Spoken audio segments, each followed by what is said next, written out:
Hey everyone, Tobias here again. Hope you're enjoying your Christmas break, and Merry Christmas to you all. So today I wanted to start a new series. It's essentially going over some of the PvP knowledge and tips for the global server, because everyone should be well into their PvP brackets now, and I thought hopefully I can provide some information on how to improve your PvP teams, and then hopefully later on with all these knowledge you'll be able to claim the rank 1 reward and as well as the one-time gems. So just a bit of a background for those of you that are joining me for the first time. I've been playing the CN server since launch. It's extremely competitive over there, so I think my knowledge can really help, because when CN started, it was back in the Stone Age meta as well. So I'm well aware of what kind of PvP units are popular initially. And also on my Discord, my guild Discord, we recently had a live stream where I helped along with the other members of the guild, help someone climb to the very top of both the battle arena as well as the princess arena bracket. And then the battle arena, he was in a relatively decent-ish bracket, but for the princess arena, obviously it's the bracket with all the whales. So it's definitely doable, although you have to commit a lot into the PvP units and resources to kind of push for that initial rank 1. But yeah, so I'm hoping to share some of my tips. So first of all, if you want to focus on PvP, you really have to make that decision rather early, because let's say you're a clan battle player or you're a PvP player, the banners you'll be pulling are quite different. The PvP units often they don't do as well in the PvE modes. So if you're going to be PvE focused, which means top 50, top 10, then you really have to be selective about the banner you're pulling. You may not be part of the top clan battle team, the top guilds, unless you know your whale and can pull every banner. So if you're a PvP focused player, make that distinction early on. It's really going to help you.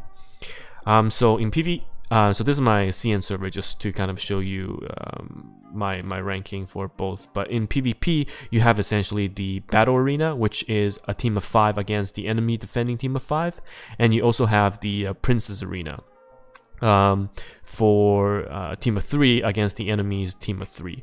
I would say right now I'm not that active in PvP as I was when I first started. So you can see I'm only top 100 in both of my brackets.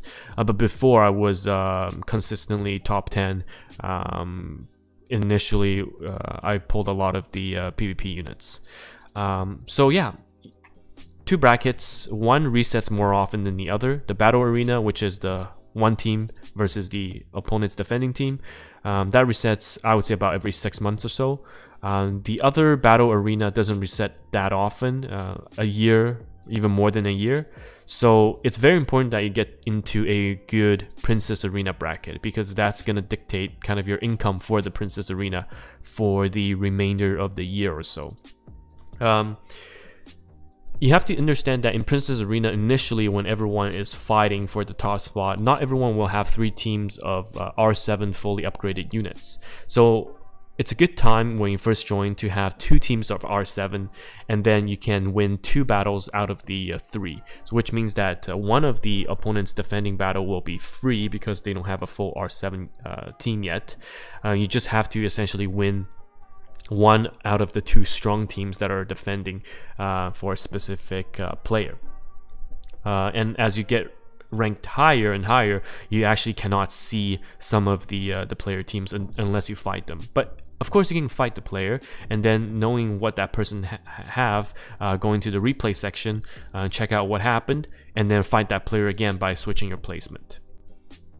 So that's some easy tips initially to help with the Princess Arena.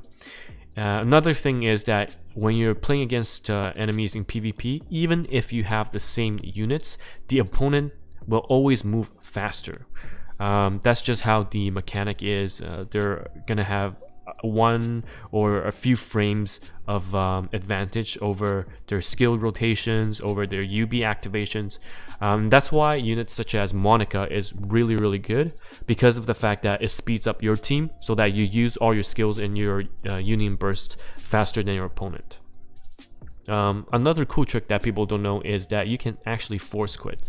So let's say if you look at my recent wins or losses, if I want to fight a player and I don't think I can win, I can actually force quit the app.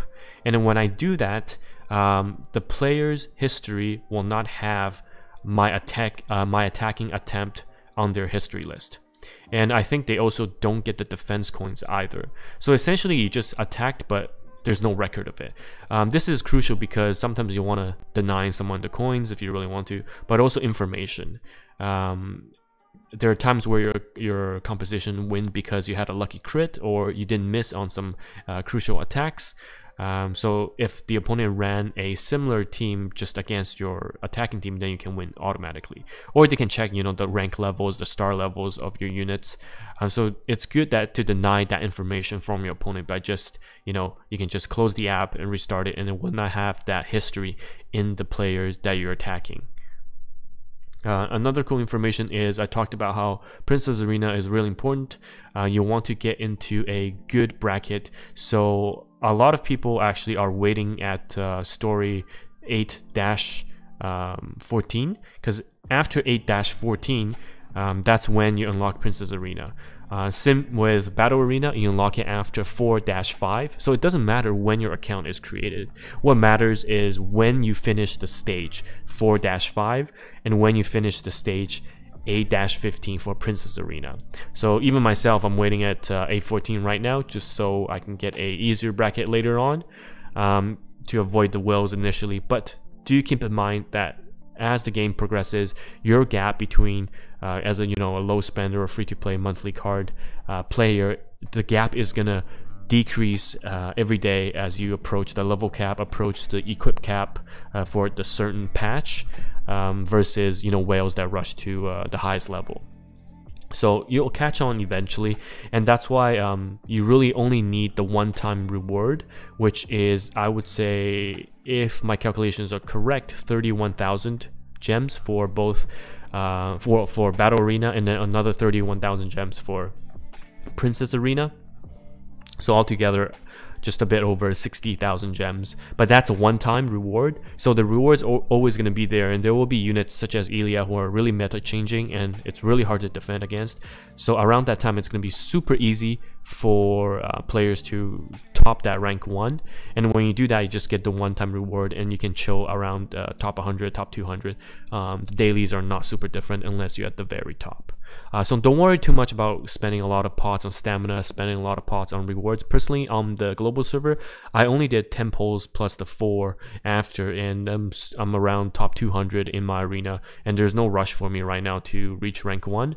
I'd rather save the stamina gems and just slowly progress, because I know I'll get that rank 1 eventually. So yeah, that's very, very important to keep in mind. Another thing is, if you know the people in your bracket, or if they're nice enough, you can actually trade wins with them. So let's say I find someone who is number 1 in my bracket. I will talk to that person in the Discord, if you can find that person, and ask if he or she minds swapping the rank 1 reward. So they just essentially set up a defense team with 1 unit, level 1, and then you have to be at least within top 10, top 20 to search for that rank 1, and then you hit that player while he's having the 1 unit defense, and you gain that one-time reward, and then you put yourself with a 1 unit defense team so that person can claim number 1 right back. That's another thing that I think that's more common in the Asian servers, because after reaching rank 1, people really don't necessarily mind in giving back to the community and doing that placement swap. But we'll see how it goes for the global server. So yeah, those are some quick tips and knowledge about the arena, both for the Princess and the Battle Arena. So hopefully you guys learned something from this, and if we ever come across each other in the Princess Arena bracket, then feel free to PM me. I think a lot of my guildies will be joining that bracket, so hopefully we can help each other along the way. Cheers!